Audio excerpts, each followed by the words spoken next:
biggest football night in America, served by Applebee's. All right. Happy 2022. Has anybody written 2021 yet, by the way? Just couple by mistake? times Yeah? on checks. All right. Yeah. No, nobody does that anymore. Everybody pays on their phone and stuff. Florio's with us to talk here, Week 18. So, Mike, why don't I start with you? Start the new year off on a good foot. The Los Angeles Rams, if you ask me for a team that was the most disappointing of Sunday in the NFC, Florio, I'll say it's the Rams with what they gave up losing to San Francisco at home. Oh, yeah, they had the 17-0 lead, and Sean McVay's running around in the end zone. and it just felt like they were going to finally exercise the Kyle Shanahan San Francisco 49ers demons, and then it all fell apart. It exposed the flaws that could keep the Rams from progressing very deep into the playoffs. I'm sure they're happy to get the Cardinals instead of the 49ers next weekend, but once they get past the wild card round, if they get past the wild card round, it's not going to be easy for the Rams. They're going to have to learn how to build a lead and hold a lead, and they're going to have to know how to stop the run. They're going to have to potentially solve the 49ers if they cross paths with them at some point.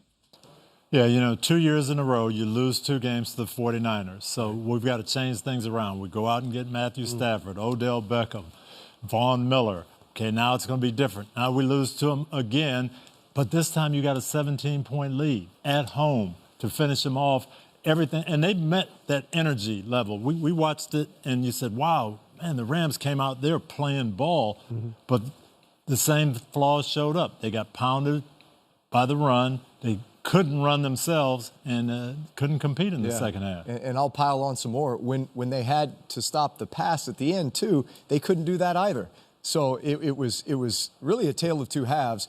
But kudos to the Niners for the way that they responded, and they came out and they committed to doing what they do best, which is establish the run and then open up some of the play action off of that. But, yeah, disappointing. You just can't trust. You look at the Rams and say, I just don't know what I'm getting from you on a weekly basis. The game felt over at 17-0 in the first half, and then it reverted back to what we saw in the regular season matchup earlier with those two teams, and San Francisco physically dominating them. Just physically pounding them, and then because there was no run game for the Rams, then it all fell on the passing game, and then it started to fall apart. Yeah, but you felt, and we said this pregame, was even if you know that you can't stop them on defense, offensively you have enough firepower to keep up. There's certain games where going in, we don't match up with these guys very well, maybe on the other side of the ball, we're going to have to score 30. And that's why you got Stafford, that's why you got Odell Beckham, and yet you weren't able to get it done. And the weird part was they go down the field and score in the last 2 minutes. They're up 24-17, get a defensive stop, but then they couldn't get the first down to ice the game. And Garoppolo with a busted thumb. We talk about it's time to move on from Garoppolo. They've drafted Trey Lance, all that stuff. That's a drive that will be talked about for quite some time by Garoppolo. But let me go back one play before that. Third down and 7. Yeah. Okay, you make a first down, you win the game. You spent a ton for Matthew Stafford. You spent a ton for Odell Beckham.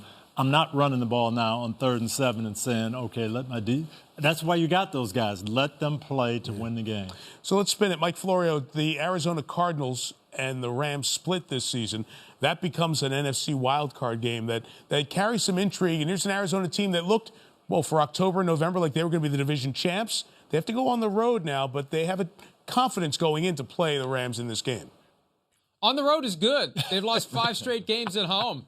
They should offer, if they have any opportunity at any point between now and the Super Bowl, if they keep winning to get a home game, they should say, no, you take it, we'll come to you. It's amazing what they are able to do on the road. They won every game on the road except at Detroit, and they've lost 5 in a row at home to end their home schedule. And, you know a team in your division well, and even though they were the top dogs for so long, there's a vibe that they're the team that's supposed to go 1 and out, and I think that can play to their advantage. They know the Rams well, the Rams know them, and they just need to hope that Kyler Murray can get it done, and they finally can, now that they're in the playoffs, get a victory and try to keep going. One thought of that matchup, guys? Yeah, I think the Cardinals will play well on offense on the road, but their defense scares me right now. These last 2 or 3 weeks, they have not stopped people.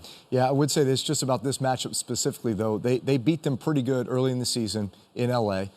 When they hosted them a few weeks back.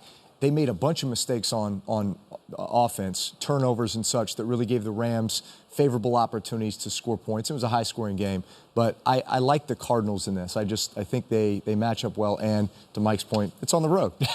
Let's look ahead to one of the other NFC playoff games. It'll be the Dallas Cowboys at the 3 seed, and they won Saturday night impressively over a Philadelphia team that really didn't bring a lot of its top players for that game, resting them for next week. Cowboys taking on the 49ers. Your first thoughts on that matchup, the 6-3 in the NFC? I love it. It's, bringing back the history of those matchups in the 90s we used to see. But I'm a little worried for that Cowboys defense. We've talked about Micah Parsons and DeMarcus Lawrence and all these guys, and they can get after the passer. They better get your run pads on this week for this game. This is one of those kind of unselfish type games where you got to look at that room and say, guys, I know we got you all in here to rush the passer, and this is what you're used to doing, and this is what everybody's been patting you on the back for here over the last month. But this is a different type of game, right? Yep. So bring your big boy pads, buckle up your chin strap. We got to stop the run. Mike, your thoughts on the Cowboys after you watched them on Saturday night put up 50-plus on Philadelphia? Well, they had to be thrilled on the surface that they avoid a return by Kyler Murray to AT&T Stadium where he's 9-0, but this is not the draw they want. And maybe there can be a side bet between Kyle Shanahan, the coach of the 49ers, and Dan Quinn, the former Falcons coach, Shanahan's former boss. Like, whoever wins this game, the other guy has to finally take responsibility for what happened at the end of Super Bowl 51. Maybe that's the way they sell it once and for all. I knew, looking at this matchup, there would be something Florio would find that we were thinking about. It comes back to that. So if Dallas wins, they go to Tampa, and Tampa becomes a winner on this day because they pop up to the 2 seed. But they've got to play Philadelphia. We cannot look past what the Eagles have become with Jalen Hurts running the ball. Yes, Tampa beat Philadelphia quite handily earlier in the year, but it's a different Philadelphia team. They know who they are now. They've got a running game with Jalen Hurts that can give Tampa some problems, and they've got some guys up front that can rush the passer. Yeah, and what's impressed me too is Jalen Hurts' growth in the passing game as well. Down the stretch, making a lot more plays in the passing game to go along with the way they're able to run it. And to your point, defensively, they are able to rush the passer. And Tampa's defense is not the same. They've had some injuries, some people out. They're not the same group that they were early in the season. Especially if they can get to the edges. Look, I know, Sue can still bring it, Vita Vea inside, but if they can get on the outside there, they can cause some problems for Tampa defensively. Mike, I think a thought from you on Philadelphia and what their season has been. Hey, they've got those 3 first-round picks sitting there to make the playoffs on top of that. You think about the way last year ended for Philadelphia. This has been, in all retrospect, a pretty good 12 months for the Eagles. Well, and it's amazing to think that, number one, they fired Doug Peterson just a few years after winning a Super Bowl, but Nick Sirianni, who seemed over his skis early in the year, he adapted. He figured out the strengths of his team, and he played to the strengths of his team. And now they're in a position where they have the formula where they could be dangerous in the postseason. It reminds me of the Washington game where Tampa had to go on the road last year, but in some respects, Washington gave them a tougher game than they expected because they could run the ball and they could play good defense, and that's what the Eagles can do. And we always say that's the formula to have success in the postseason. As Coach said, with the Tampa Bay defense kind of banged up and not like they were last year. That defense really had to step up last year. They're not winning the Super Bowl. It was the defense that delivered the Super Bowl. It was the defense that helped get them there. And if the defense isn't firing on all cylinders, it's going to be very hard for Tom Brady to carry the team back to the Super Bowl. Who gives Green Bay the toughest game of those 6 teams we just talked about? I still think Tampa. I really do. I'm going to say Dallas. Dallas? Yeah. Go ahead. You want to say something? No, I think that with what they can do rushing the passer against Aaron Rodgers, but then more so just offensively, I think they've got enough firepower in a lot of different ways that they can give that defense problems. Mike?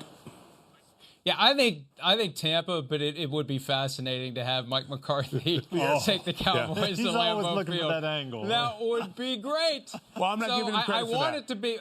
I want it to be the Cowboys. I want it to be the Cowboys, but I hope it's Tampa Bay because I think it'll be a better game. And yeah, Mike, you were talking about the Mike McCarthy, right? Walking down Mike McCarthy way to potentially coach the Cowboys against the Packers in a playoff. Thanks for listening when the Vikings were down 36-10 last Sunday night. I knew you were still with me.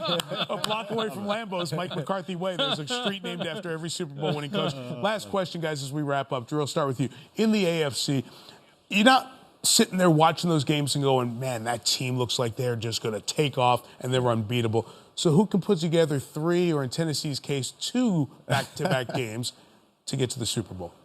Well, as disappointed as Kansas City has been at times this year, I still look at them and say they've been here many, many times. They're used to being here. They know what playoff football is like. And Patrick Mahomes tends to find a way to come up with these plays to win games in the playoffs. So if I had to pick one, I'd probably say the Chiefs.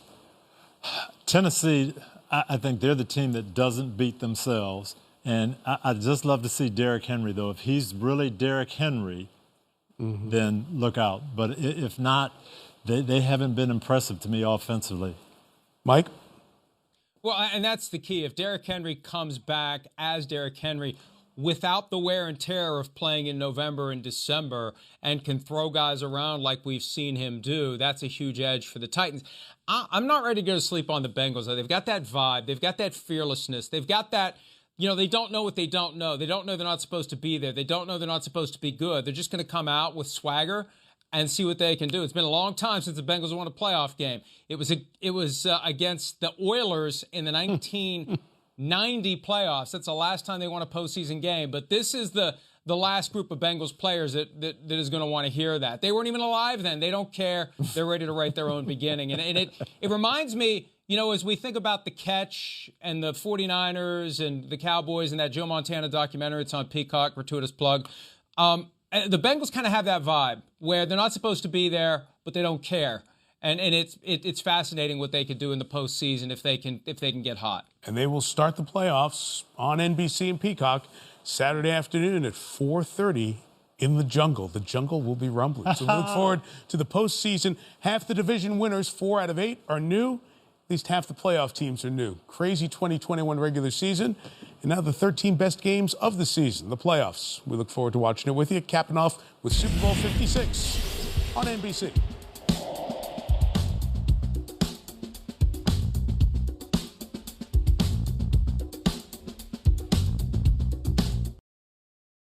Hi, I'm Mike Tirico, and thanks for watching. Make sure to hit subscribe for the latest news and highlights from NBC Sports.